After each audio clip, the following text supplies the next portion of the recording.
Hey there, friends, and welcome to the Define Success podcast. I'm your host, Bailey Guy. Join us as we empower you to turn your can'ts into cans and your aspirations into achievements.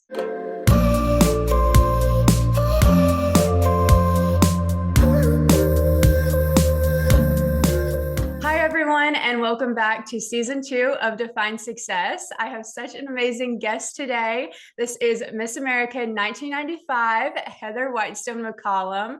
How are you today, Heather? Very good, Bailey. Thank you. It was an honor to see you again. Yes, I'm so happy that you're here. We met a few weeks ago at Miss America. Heather was a finals night judge, and that was so much fun to see you there. I loved getting to meet you because you're one of the most iconic Miss Americas ever. So getting to meet you in person was just the coolest moment. But I'll go ahead and introduce you for anyone who hasn't met you yet. So on September 17th, 1994, Alabama's Heather Whitestone was crowned as Miss America 1995.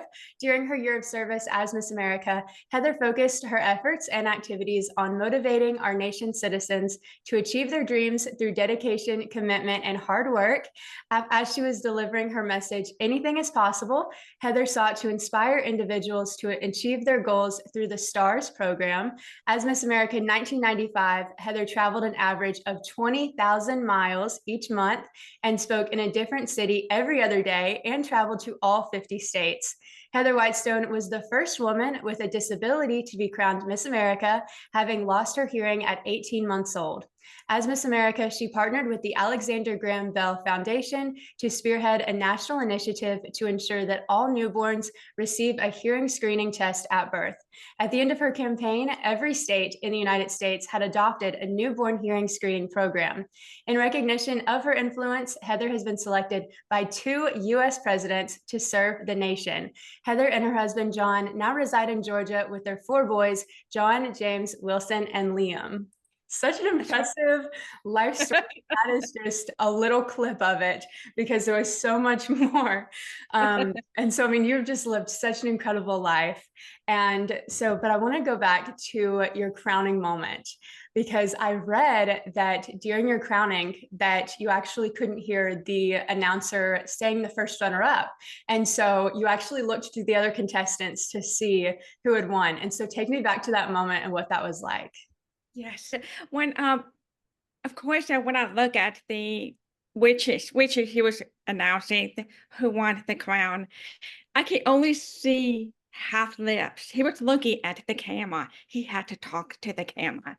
So I said, okay. So I turned and looked at Virginia, Miss Virginia. And all I heard was Virginia. That's all I understood. So I didn't know if she won or I won. So I just look at her and I say to myself, if she cried, then she won. If she didn't cry, maybe I won. Who knows? And she was pointing at me. She said, "You won, you won." And at that moment, it was very what I'm trying to I can't find any word to describe it. I was shocked, I was relieved, I was excited, and I was afraid at the same time, all this feeling together. First of all, I was shocked because usually in the past 10 years before I won, whoever won the talent competition and the swimsuit competition, and it was the crowd favorite as well, usually end up first runner-up. So I prepared my mind. I'm going to be first runner-up. And when I was competing for Miss Alabama, I was first runner-up 2 times before I won. So I prepared my mind. I'm going to win first runner-up because I'm deaf. That's the way life works. And so I was surprised when they said I won, which Miss Virginia said, "You won, Heather." And so, and when I walked down the runway and waving at people, everybody was waving, saying, "I love you." And I couldn't find my family. But what happened was like 3 or 4 days before, I knew where my family was because they were waving and say, "I love you." And I waved back at them. And and everybody learned what this means. And so a whole bunch of people in the audience start doing that, waving at me when I walked down the runway. I couldn't find my family. So I said, I guess they're over there. And I went just guessing. And I only did one time, and that somebody took a picture of it. One time when I ran, it became a very popular picture all year round for the newspaper. So it's pretty wild. It's pretty wild. And I was afraid because I became the first Miss America with a disability. So when you become someone with first thing like as an Asian or Hispanic or a person with disability, things like that, you have tremendous amount of people watching you closely. Mhm. And they would be very picky, they would watch you very closely.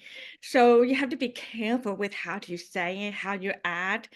That's why I was afraid a little bit. I didn't want to let people with disability down. And that's a lot of pressure on my shoulder. For sure. And you're representing such a large group of people as well, that probably hadn't felt represented in that role before. So that's a tremendous honor and also responsibility. So you did just recently judge at Miss America 2025. And so I would love to know, what were some of the things that you were looking for in judging? Well, first, of course, Miss America is the person who is serving America. She put people first and herself last because she had to work all year round. She had to travel everywhere.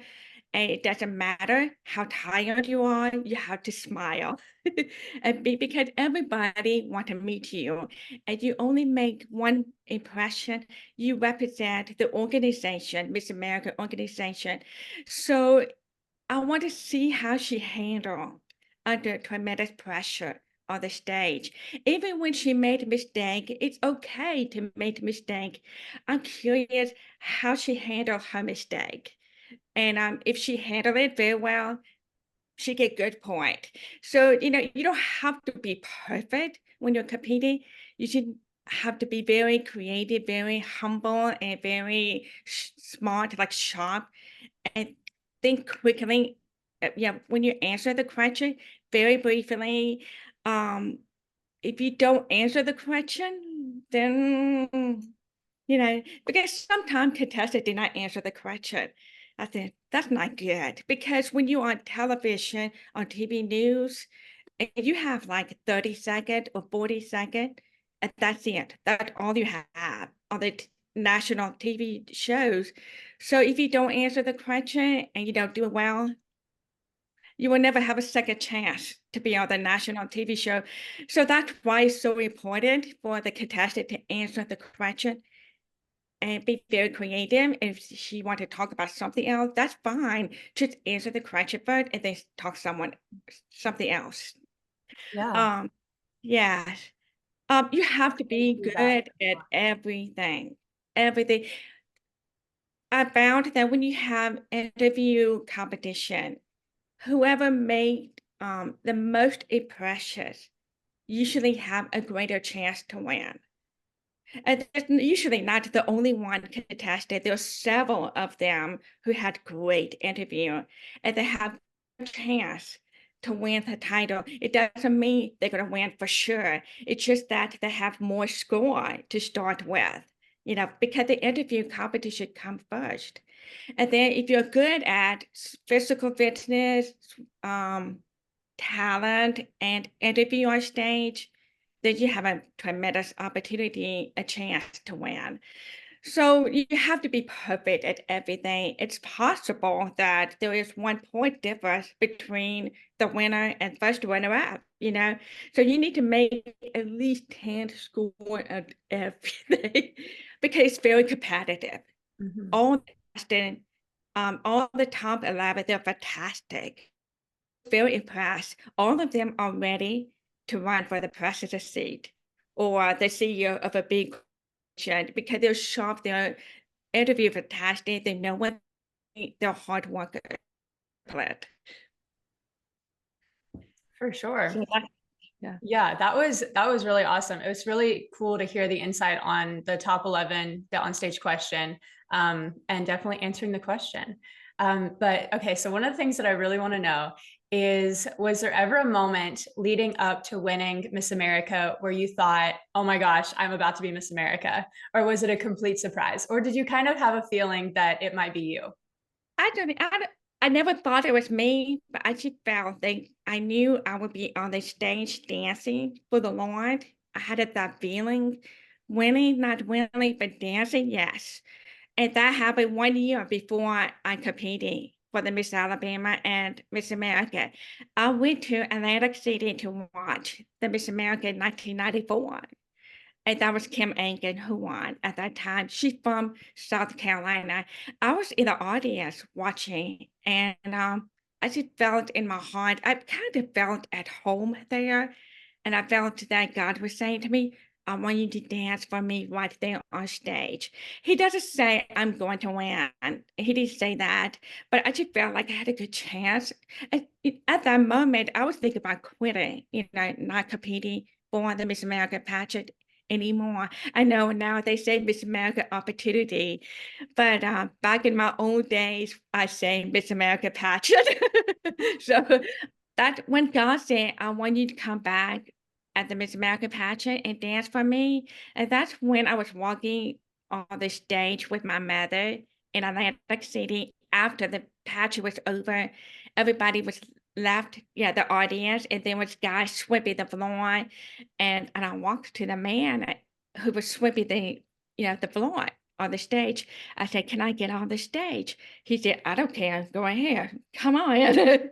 So I got on the stage and walked down the runway. I invited my mother to come with me, and it was a very I don't know how to describe it. It's just kind of you feel like you're at home when you walk down the runway. That's how I felt when I was there a year before I won the crown.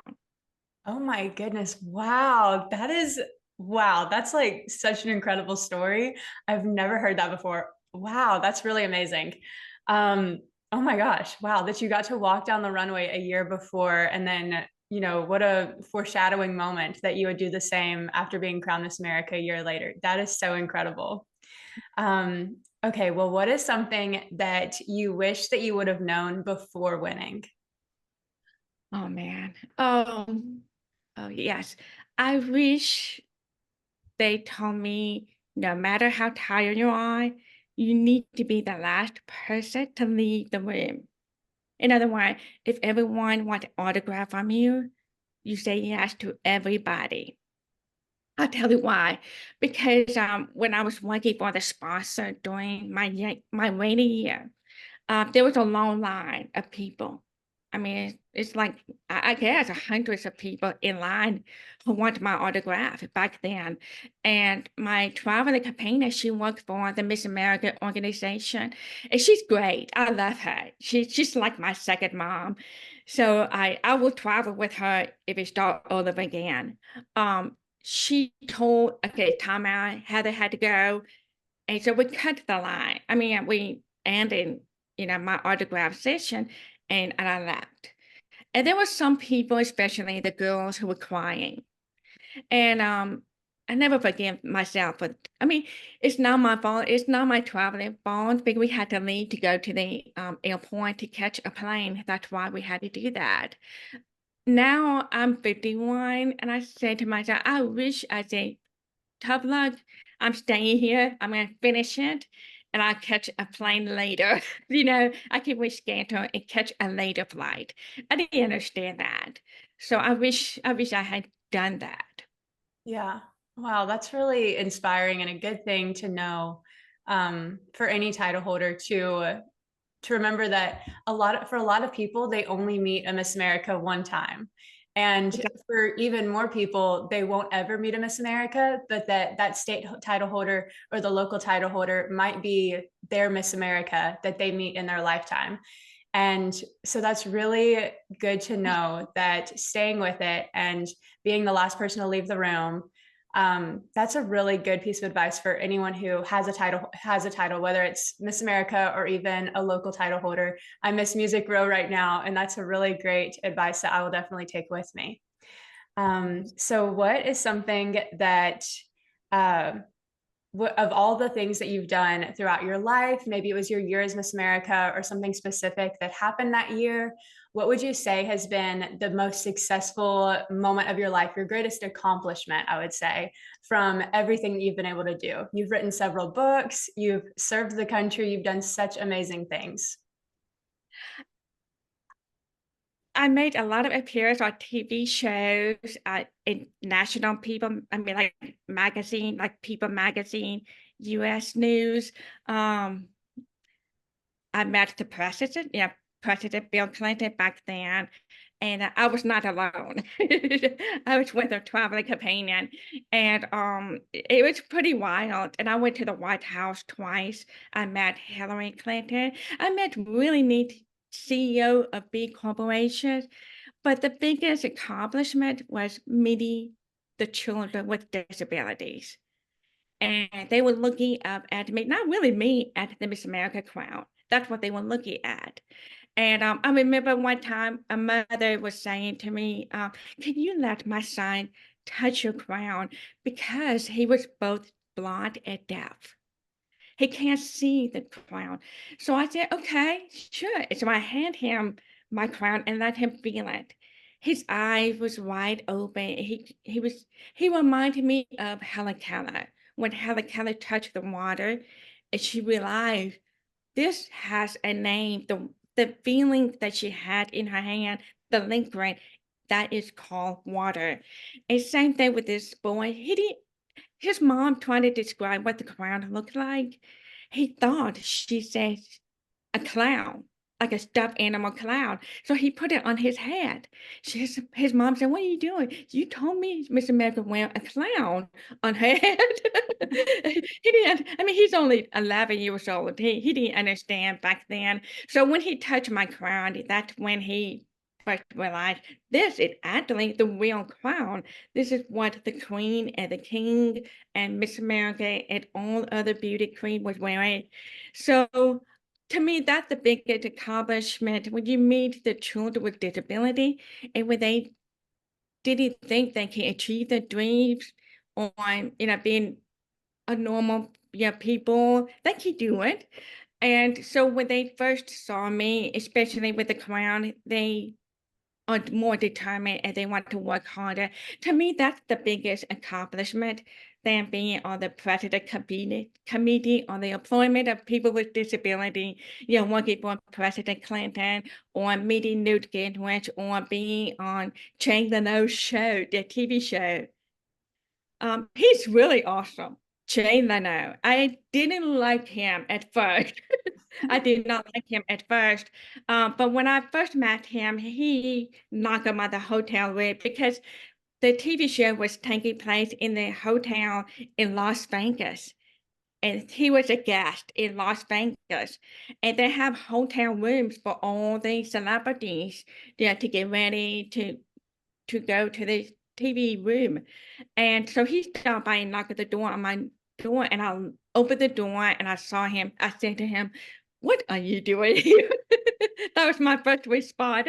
He was dying laughing. He said, "I want to talk to you about what we need to say later, when we on the TV." And I said, "Okay, no problem."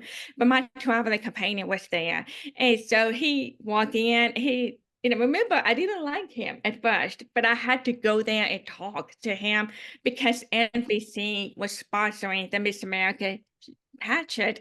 So he worked for the NBC. That's why we were meeting together.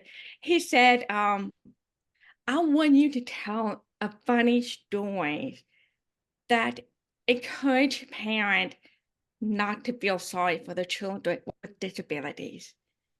As soon as he said that to me, I said to myself, he is something. He is a cool guy. He is very thoughtful. He loves children with disability. He wants them to have the same opportunity that the children without disability has. I like him. I like this guy. So I told him a funny story, and I was telling my mother called me my name, and I heard her calling me. I was wearing hearing aid, but I was watching TV and I didn't want to stop watching TV and turn my hand and read my mom's lips. And so I pretended I didn't hear, and my mom said, "Heather Lee," she always called my middle name. And so I turned my head halfway, and then I turned back and watched TV. And mom said, "I saw that. I saw you heard me, Heather." And I turned around. I said, "But mom, my hearing aid battery is dead. I didn't hear you." I'm so stupid. and, and mom said, "You lied to me. Give me your hearing aid. Let me check on your battery." and Jay Leno said, "That's it. That's it. That's perfect. We need to talk about this story." So that's why, um, to me, that's the biggest accomplishment is to motivate a parent not to feel sorry for their children. And there are hopes, there are education opportunity, there are professional trainer who will help children with disability to be successful and independent. And the politician in Washington, D.C. cares about people with disability, and they're there to give them a chance to build their careers on anything they dream of. So that was my biggest accomplishment. Yeah, that's amazing. So all throughout the country, there's local title holders like myself who are competing for their state titles. And so I would love to know, what is some of your biggest advice to all the local title holders competing for their state titles? I would encourage them, be true to yourself, be very yourself. Don't copy others, other winners, because really the top five, the top 11, and even the 15 state winners, they're very unique in their own way. I really like them all. And it is very hard competition. I think it's much more tough than my time today. Oh, and when they answer question, be sure they're very clear. Mhm. On stage, you have 30 seconds, which is not a lot of time. And so you have to be very smart. Don't babbling, Mhm. don't babbling. Oh, try not to say I. Yeah, if you say I too much, that's not, I don't like it. I don't like it because you think about yourself first and not others. And like I said before, Miss America is a servant. She serves people. So you have to think about the people more than you think about yourself. Mhm. Yeah. Okay. Well, I know you have an appointment to get to, so we're gonna wrap it up. But I have just one last question, and that is, how do you define success? That's the same question they ask on stage. It is. Oh, I've heard that question before. Um, Divine success is when you make a difference in other people's life. Because people don't care how much you accomplish, how much money you have in your account, or what kind of school you went and graduated from. They only care about how much you care about them. Mhm. And if you make them feel good and loved as like there's the stars in your eyes, you're succeeding. And if you leave a better place in the world, like first, then you first arrive, that to me, that's success. So, Mhm. Wow, that's amazing. Well, thank you so much for joining us on the podcast.